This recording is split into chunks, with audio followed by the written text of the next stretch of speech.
The church used to be recognized as a force for good, but this is changing rapidly.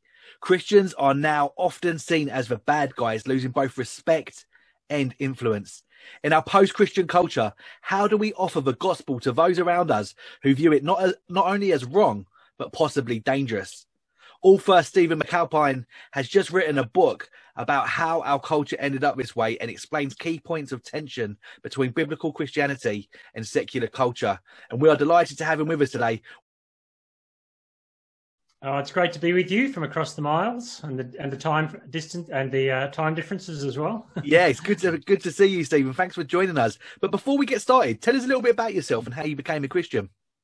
Well, I actually grew up in Northern Ireland. So I was born in Northern Ireland. My parents were working class stock and were married by Ian Paisley. Can you believe that? They were, and my twin brother and I were dedicated by him. And then we moved to Australia. It's a very different experience, moving from very hot religion almost to very lazy secularism. I'm a bunch of, my parents are divorced. I'm one of 6 boys, a couple of half brothers in there. And I have a twin brother who's a high-level academic in Australia and an atheist. And I have a wife who's a psychologist and a couple of kids, one who's gone into ministry training herself. I obviously haven't put her off after all these years. So, yeah, we live in Perth, which is, down the sort of the west coast of Australia, nice and isolated away from COVID at the moment. Yeah, for sure. You didn't seem to have taken the accent with you, Stephen. No, I could put it on and say, catch yourself on, but... There was a time when saying that you were a Christian may have scored you some bonus points, but we've seen a shift in this in recent years. When and how did this change? Well, that's an interesting question. As I was saying, in Northern Ireland growing up, and then we went back to live there when I was in my teens, Christianity was the norm. It was almost the passé given of what our life was like. But Australia was very different. It was a lazy sort of secularism in which Christianity was sort of, you're the do-gooder, but you're sort of a bit weak and you're left to your own devices. But I think the shift really occurred, and it started, I guess, slowly in the academy through the sexual revolution, the shifts and changes in understanding about how language is used, the postmodern framework, deconstruction, all those things that were coming out of the universities. And of course, nothing stays in the universities. It comes out into other aspects of it. And I did my first degree in literature, language, and culture. And I was going, who came up with these crazy, postmodern deconstructionist French ideas? This will never fly. And yet here we are. So anything that's sort of bottled in the academy eventually makes its way out into popular culture. And I think that shift occurred at the same time that there was a rapid disaffection with institutions, with a lot of the things that were coming out of the institutions. The churches were seen as failing. The standard conservative narrative was seen as people weren't, the moral majority in the US wasn't all that moral, and it wasn't the majority. And those things started to take shape, I think. Now, I would add this caveat to it. If you live in the West in a very well-to-do, kind of elite, well-educated area of life and area of a city, that shift happened a long time ago. But if you're in a hard scrabble area, churches are still seen as places where good happens and where good people are who you can go to if you need help. So it's not as if simply the shift happens the same way and in everywhere. It happens different ways. Yeah. The Christian faith is one based on truth, facts, and an exclusive belief in Christ. You've mentioned postmodernism. How does this fly in the face of a postmodern culture? And what does postmodern actually mean? Yeah, well, I guess that's changed over time, hasn't it? Because in the 80s, the postmodern framework was saying that all language is a power play. The way we use language is meant to oppress or keep people in certain positions, and especially the Christian framework that had been the Western framework, the Western canon, the modernity, the way science is put together, uses language in such a way as to say, this is right and this is discredited. And how about we reassess that and just say, let's lay bare the claims of science or modernity and Christianity and show them to be power plays to keep themselves in positions of power. And one thing that was said in the 80s was that everything will be up for grabs a little bit and Christianity will have a place in the marketplace, but it has to fight for itself. It can't make its, it's got no seat at the table just because it's Christianity. And I think what that sort of is saying is that it's not that there's no such thing as truth. I don't think the postmodern person would particularly say that. They would say, you can't arrive at it. You can't declare what that actually is. So have a little bit of humility. The whole idea was the epistemological humility. You can't say that you know something particularly fully, and you can't use that knowledge to leverage someone else. Now, the interesting thing for me now is that we're not filled with the world that we're inhabiting now with the Christian framework in the West isn't full of humility. It's full of very zealous post-Christian frameworks who are saying, you're 100% wrong. And we're going, I thought we had an open marketplace here, but that's not how it's become. So the Christian framework is actually, I would say, it's a good news gospel coming against another version of a good news that's saying, actually, your version of what human flourishing looks like is wrong. Yeah. And there's another version that leaves Christianity behind that's right. And I think that's where we're at the moment. Yeah. Give some practical examples of how the listeners may have actually bumped into this postmodern kind of culture that we live in at the moment. I mean, what on a day-to-day basis, what kind of examples and how would they have seen this play out in their day-to-day living? Well, I think one of the big issues is in the postmodern framework is the search for the authentic self. That the whole idea of postmodernity was to strip away the layers to get to the core understanding of what's going on underneath all these power plays. And in particular, the primary power play was someone saying to you, you can't do that, or whatever that is, or this is how sexuality is supposed to be. And the whole trans movement and the whole sexuality issue is built on the sense of a search for the authentic within yourself. That we're not looking for truth out there, if you remember the X-Files, and we're not looking for truth across here in a community. We're looking for truth within ourselves. And it doesn't have to be the same truth for each person. It's what makes you your most authentic self. And at its core, that's what you see in every Disney movie. That's what you see in every ad. That's what you see in every person who says they come out and they leave their wife and their children, Philip Schofield, for example, because he wants to be authentic.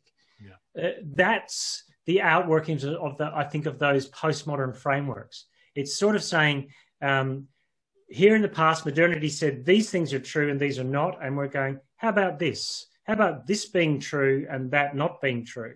And so there's a real shift in where you find the locus of meaning in our culture. And you see that in ads. You see that in what we read, how things are presented to us. You see it in psychology now, that the locus of who you are is somehow centered in some receptacle within you, which you can burrow into to find your true authentic self.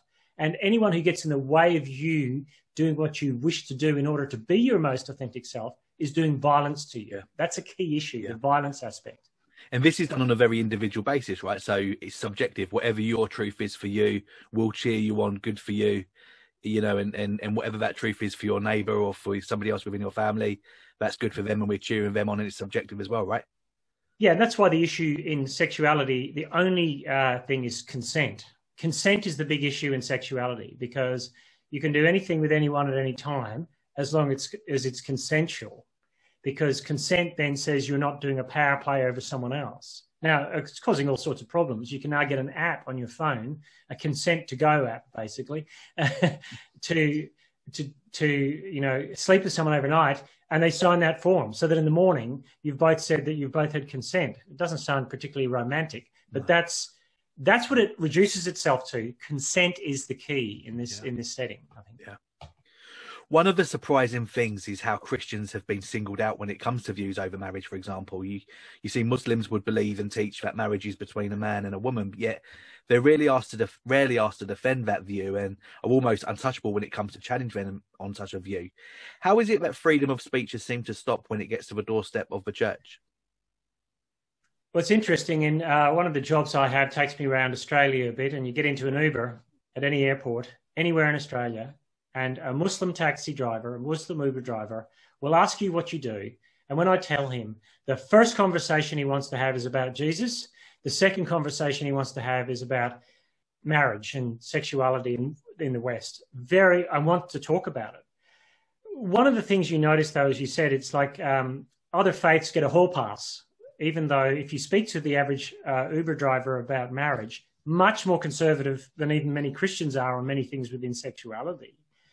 And one of the things there's a great sketch on an Australian comedy show from a few years ago where there's all these people sitting around a table playing cards, and they're playing a deck of cards where one plays a race card and one plays a sexuality card and one plays, all these different cards. And in the end, it's the lesbian girl who's from another country who holds all the cards, because the key issue here is not whether those people have a view of sex that's the same as the Christian view and they're getting a hall pass. The key is the intersectional question. What level of power do we have in the culture compared to someone who's an immigrant, who's a Muslim coming into our country? And we have a high level of power, and so we don't get a hall pass on anything. And as you move down the intersectionality factors, you get more free space, I think, to have difference. One of the key things I'd say about secularism, though, is very patronizing to Muslim people, because I think the hard secular left looks at the Muslim framework and thinks, oh, if they could just stay here a bit longer and hear what we think about the secular or modern frame, they'd be just like us. Yeah. Whereas the average Muslim is looking at the secular world and is horrified and saying, where were the Christians on this stuff? Yeah. But they're not enough embedded in the community, and there's enough hostility in many areas of the West towards Islam living in their community, but they kind of keep their heads down. Mm. So I think it's that intersectionality issue that's probably saying Christians have got no free pass and Muslims at this moment have a hall pass. Though that was different in Birmingham a few years ago. If you remember, there was a whole issue about what was being taught in schools, and it was Muslim parents who were pushing back against some of the sexuality stuff. Yeah. And that was where they moved beyond the pale.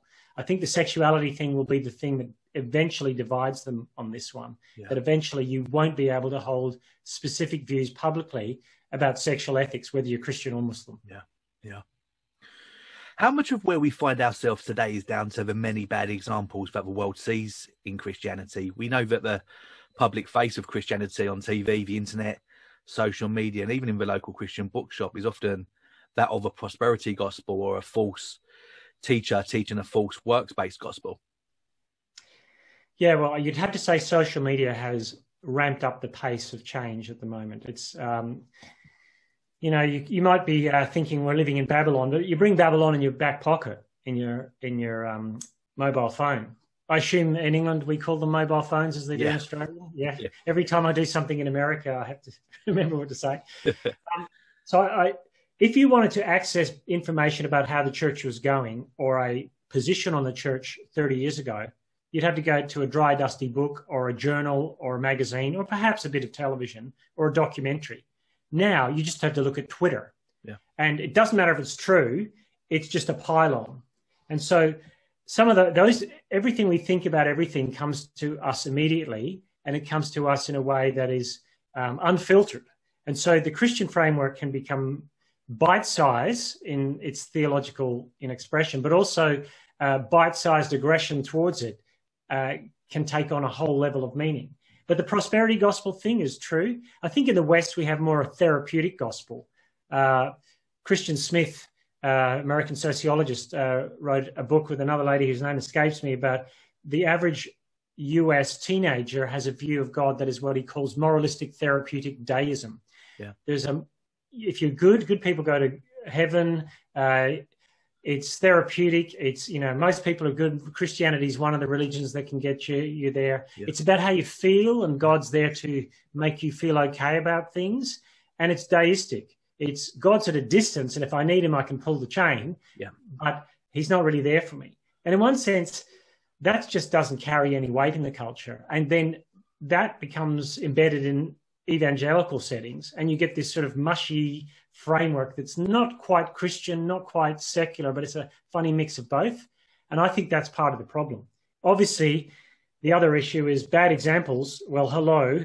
The last year has not been, if you wanted to sort of cover your eyes every time you open the internet in the morning to see which Christian leader has fallen recently. And we've had a spate of them. Yeah. And so that becomes high level and high profile. And I think we're in that space at the moment. Yeah. There's a big difference between being persecuted for your faith and being called out when you've actually done something wrong. We have to be careful not to develop a victim mentality and see every interaction and that doesn't go our way as some sort of a Christian persecution, right? Yeah, walking that line. In my book, I talk about let's not take on the victim mentality, because at the moment it is the age of the victim. There's no doubt about that. There's lots of traction if you can show that you are a victim to something or some sort of hashtag. I think Christians who play that victim game strongly get a very instant sugar rush hit for it, but I think it's going to make them feel a little bit sick down the line, because I don't think that's what we're called to do. And I think there are many places where Christians can stand up in areas of law and politics and say, hey, if we're going to be fair, you've got to treat Christians the same in the public square as anyone else. But secularism doesn't really understand itself as anything except a what we call a sort of a subtraction story. Secularism is what you get when you strip all the crazy stuff away, like Christianity. Yeah. And so it's saying you can't be a victim because we've got to get rid of this stuff that you're telling us because it's nonsense. But I do think that we have to be very careful not to paint ourselves as woe is me. And if you read 1 Peter 4:15, it says, if you suffer, don't suffer as a murderer or an evildoer. Okay, I'll try not to. Or even as a meddler. Yeah. And I go, I do think that we are still trying to figure out social media to the point that Christians can be meddlers on social media and poke the bear when they don't need to. Yeah. We've got to be very careful not to do that. We have to be, and even if that costs us, we are supposed to be winsome and faithful to how Jesus behaved. So I wouldn't want us to take on the victim mentality. I'd want us to stand up for those who are being persecuted in the sense of in that the law is not being equal and fair with them. But as back to the postmodern thing, we don't get a seat at the table that's higher up than anyone else at the moment. We have to play at a level playing field with this. Yeah. Should Christians care about how they are seen by the world, and what are the dangers in trying to be liked? Well, I do think we should care in how we're seen by the world, but maybe not the way we might think. That God chose Israel to be a light to the nations, and in Deuteronomy we're told that the nations are to look on and go, wow, what other nation has laws like this? Their God must be great. And Israel didn't live like that. And that was the problem, as you know.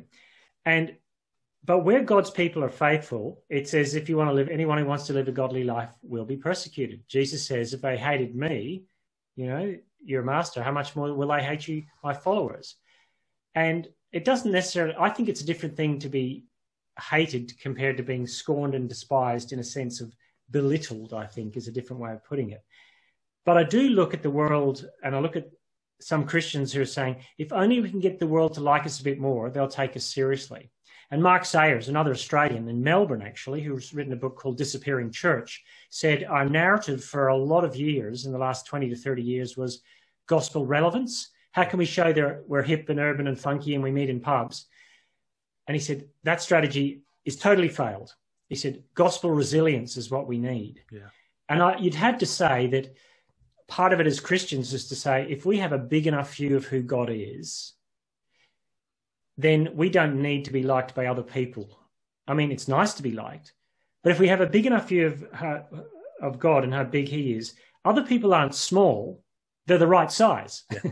Yeah. We don't fear them. Yeah. We don't have to chase their likes, but we don't have to feel fearful of them either when they don't like us. We can go, I'm waiting to hear on the last day, well done, good and faithful servant. And I don't need to hear that from you now. Yeah.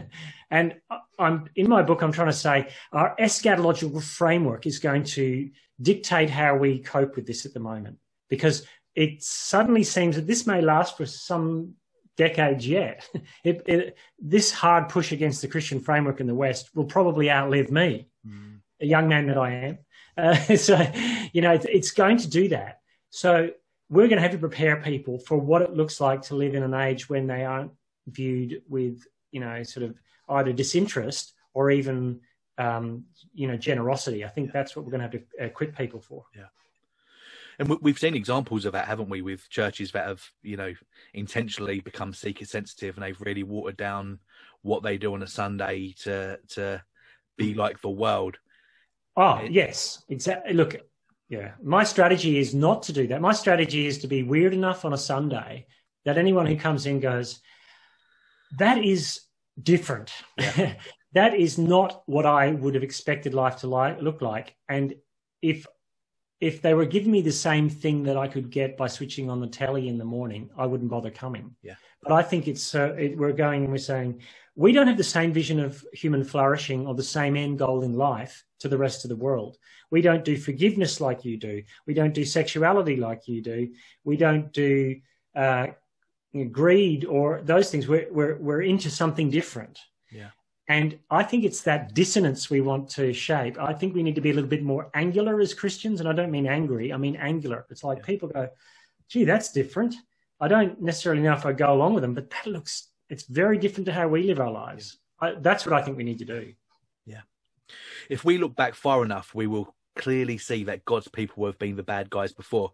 Scripture assumes it, Jesus predicted it, and the apostles experienced it. Tell us about that, Stephen. Yeah, the narrative of the Bible is that if you want to be godly, if you want to live for Jesus, if you want to live as the people of God in the Old Testament, if you're the faithful remnant, if you're in Babylon, wherever you are, if you're in Jerusalem, wherever it is, or Athens, if you want to live for Jesus, if you want to live a godly life, you're going to find that you are scorned for it, even if you do good. And we read that in 1 Peter, who will want to harm you if you do good? But even if you do, says Peter. And that's a critical issue for me.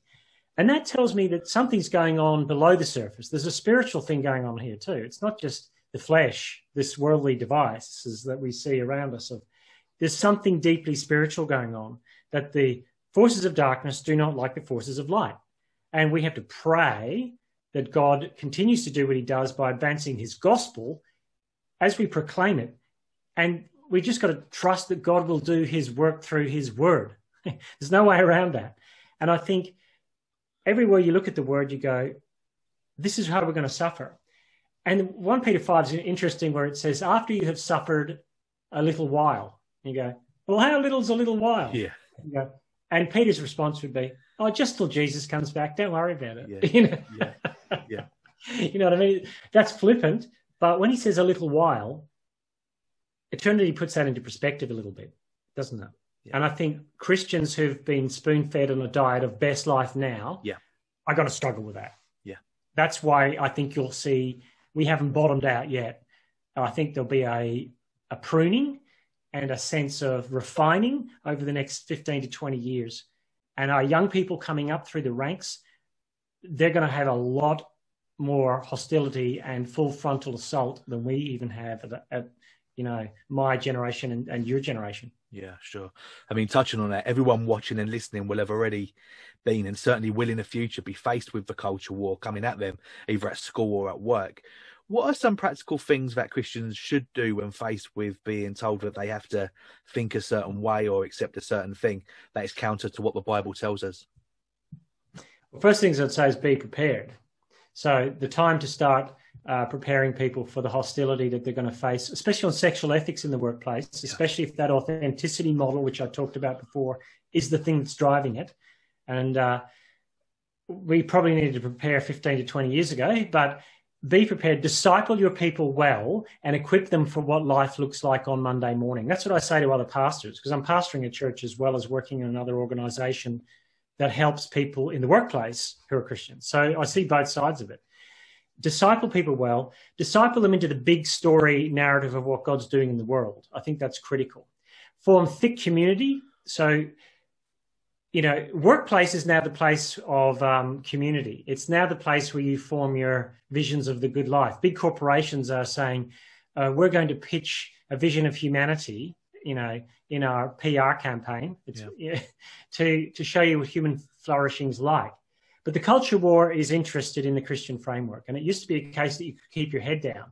Yeah. Now they will come for you. Silence is seen as violence, as the saying goes. Yeah. And I know enough people, when I write about these things on my blog and especially my book, I've had people come back to me and say, that's the experience I'm having, that I'm in a workplace where I'm told the social agenda of this workplace, which is very woke, is tied to your KPIs. We want to see you promoting diversity in these areas of life. And you go, well, I have a different perspective than you. I think we will be shut out of some jobs. We won't be able to sign up to certain things to get a certain job, but that's okay. It's not as if that's the worst Christians have experienced over the last 20 centuries. Yeah. And one of the things we have to say, and Rod Dreher writes about this in his book, so if you know Rod Dreher's book, The Benedict Option, you may find that many careers are not open to Christians in the future, especially in the health industry, psychology, psychiatry, medicine, those things. We may need to look at forming other institutions, but even then, those other institutions may not be given state recognition so that you can get into professional positions. But the other thing I'd say is that the most telling thing for a Christian in the workplace at the moment can be to be the non-anxious presence in the workplace. The person who people go, I'm not supposed to like what they think about sexual ethics, but gee, they're friendly. Gee, they love people. Gee, they're honest. Gee, they never take the kudos for someone else's work. And even though someone has scorned them in the past, they're still willing to forgive them. Yeah. I don't want to like them, but somehow I do, because the culture is telling me these people are the problem, but I'm not seeing that. Yeah. That's a long-term game, but it's one I think we have to play. Yeah.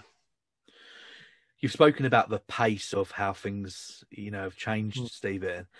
How should Christians prepare for the next decade, and what does that look like? Well, it's the difference between preparing for a cable car ride to the top of Table Mountain in Cape Town and a roller coaster ride. Because the future, we think it looks like that, and it's probably more like that.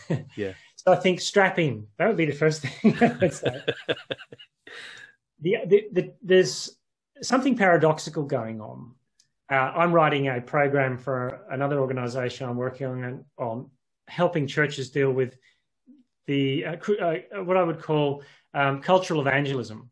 And one of the experiences we have is that it's never more hostile in the culture at the moment, but never more open as well. I think the hostility will ramp up, but I also think that people are starting to be open and going, we're putting a lot of money and time into trying to make this life flourish without, the Christian framework. But the levels of anxiety in our culture, COVID has shown that up. My wife is a psychologist and is booked out and a month in advance. You can't get into a psychologist in Australia. The government is now funding 20 free sessions for people instead of 10 because there's a mental health tsunami coming in the wake of so much churn. And Christians can prepare for it by going, there's a day approaching. That's our main hope, that there is a day approaching. Meet together as God's people. Put your allegiance there. I think we underestimate the church at our peril, that this individualization, this authentic self has leached into Christians in a way as well, that the average church attendance is once every 3 weeks. Turning up is half the discipleship program, just turning up. And I think that's critical. But also, as I was saying about never more hostile, never more open, Christian unions, on campuses at universities in Australia, say that they have not seen evangelism fruit like they have the last 4 or 5 years, for years. And part of the reason is people are coming who've got no Christian framework whatsoever, never went to Sunday school, never heard the Bible, and they meet Christians, and these are young people who are well-heeled, well-educated, from nice schools, coming to university, and they've no idea what life's about. Yeah. And they meet people who've got a framework and a community and joy and a level of forgiving you if you fall through the cracks. They won't cancel you. And they're going, I know that's not supposed to be right, but gee, it looks good. Yeah. So I think hold on to that fact as well. I think. And what about censorship on social media? I mean, you mentioned earlier on about the workplace, and we've seen many examples where companies are now doing research into people's social media feeds to see what they tweeted back in 2007 and see if it matches up with what the company wants. But do you see a censorship within Christian voices going forward as well, Stephen? Yeah, it's the wise as serpents, harmless as doves things, isn't it? Because I think what you're going to find with law coming in that's much more hostile towards the Christian faith, especially in the areas of sexuality, what you can preach in church, etc. It might be a case of here's the sealed section of sermons that we give access to members of our church only. Yeah, and maybe it is a lesson to Christians need to be very careful what they say. But at the same time, they need to be able to say, I've said this with no rancor, no nastiness, no bitterness. If you're going to judge me, in a court of law, you're going to have to show that, prove that that was done with malintent. The problem at the moment is not laws that say, this person was harmed by that. The problem is laws that are saying, whatever your intent was, this person felt harmed by that. Yeah. That's always the issue. I think Twitter, Facebook, all those social media platforms are places that Christians need to tread very carefully at the moment. Now, but it's not just Christians. You see cancel culture where someone who was last week woke is this week destroyed. Yeah. And Douglas Murray, who you may have read his book, The Madness of Crowds, says, apart from the Christian framework, there's no place for forgiveness in our culture. A bad joke you told 10 years ago is still there to have a go at you. It's like we crossed to the videotape and there you are in full Technicolor saying something wrong. Yeah. I think our current generation of young people are going to learn to be more savvy with that than perhaps my generation. The digital natives are going to be very careful how they navigate that space. Yeah. And maybe there's a sense we need to teach each other how to be very careful how we say things coming into the future, in that public social media square at least. Yeah. When we do face trials or persecution, how should we aim to view these, and how can we do it in a way that glorifies the Lord? Yeah. Again, you have to come back to Peter, don't you? When you think of what Peter was like as a disciple in the garden, cutting off the servant's ear, when you think about how he was angry about things and how he was proud, the flip side of that was when he saw Jesus, that when he was reviled, he did not revile. When he was abused, he didn't return it, but he entrusted himself to the one who judges justly. Mm. And I think Christianity is not, in our culture at the moment, it's love is love. It's kind of this Mobius strip that winds in on itself. The gospel says love your enemies.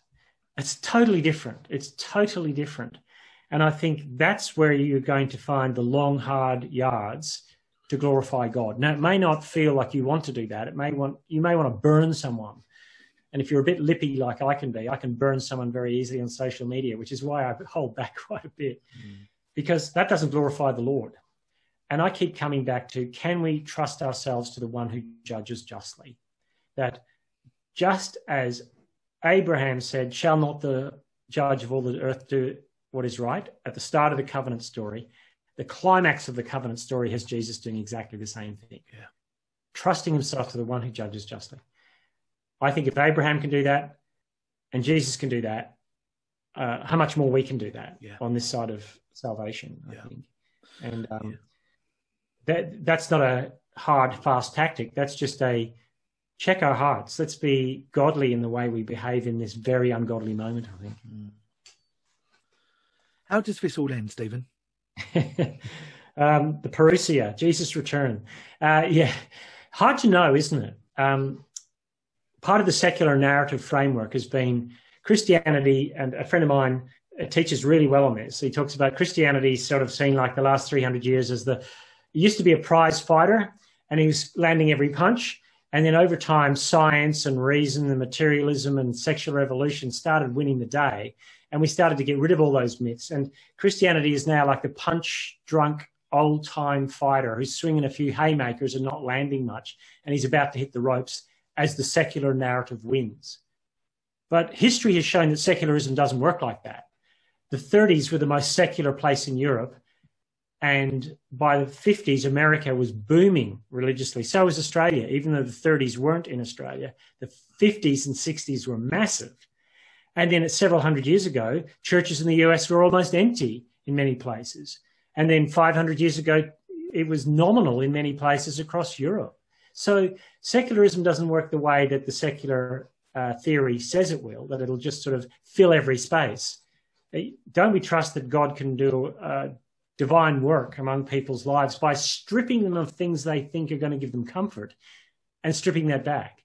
And I think maybe the tide has already gone out a long way, and God may do a good work, even in the West. Now, that isn't to say he has to, but our focus is on the fact that one day he will vindicate his people. Just as he vindicated Jesus in the resurrection, our elongated last day will one day, the last bit of that will vindicate us. But in the meantime, don't just assume that secularism is on this steady march. I don't think it is. And history proves it doesn't work like that. It is much more stop-start. And the fact that I've said Christian unions are seeing evangelistic fruit, if students are becoming Christians now and becoming people who are influential in the workplace, in popular culture in 20 years' time, who knows how things could go. Yeah. Yeah. Stephen, thank you so much for your time. I've really enjoyed speaking to you today, and congratulations on writing such a great book as well. It's going to be really helpful for so many people. Oh, thanks so much, David. It was a joy to write it, and it was a joy getting people responding to it in a way that encouraged them, that it wasn't just about the culture wars, it's about loving Jesus and joyfully living as those who are in a fight, but we can be joyous in the midst of it. Yeah, for sure. Before you go, Stephen, have you got any closing thoughts? And also, how can people follow you on social media? And you also mentioned that you write a blog as well. So tell people about that. Yeah, well, it's the humbly named StephenMcAlpine.com. Stephen with a PH, StephenMcAlpine.com. Not big on Twitter, though I am there at SMcAlpine6. But I don't use it that much other than to link my blog stuff. I do a bit of writing for other people. But I do think, closing thoughts, we need winsome and brave Christians moving forward. I think we don't have to chase friendship with the world, but we can be the kind of people who are ready for when the cultural tsunami washes the bodies up on our doorsteps. Yeah. And say, I know no one loves you anymore. You've been cancelled by everyone else. I know you don't even like who we are, but we can still love you and help you and show you the way, the truth, and the life in Jesus. And I think just sticking to that game plan is a good idea. Yeah. Stephen, brilliant. Well, we're going to add links to your social media and to your blog in the links below. Thanks again for your time, Stephen. Thanks so much, Dave. It's been great chatting with you.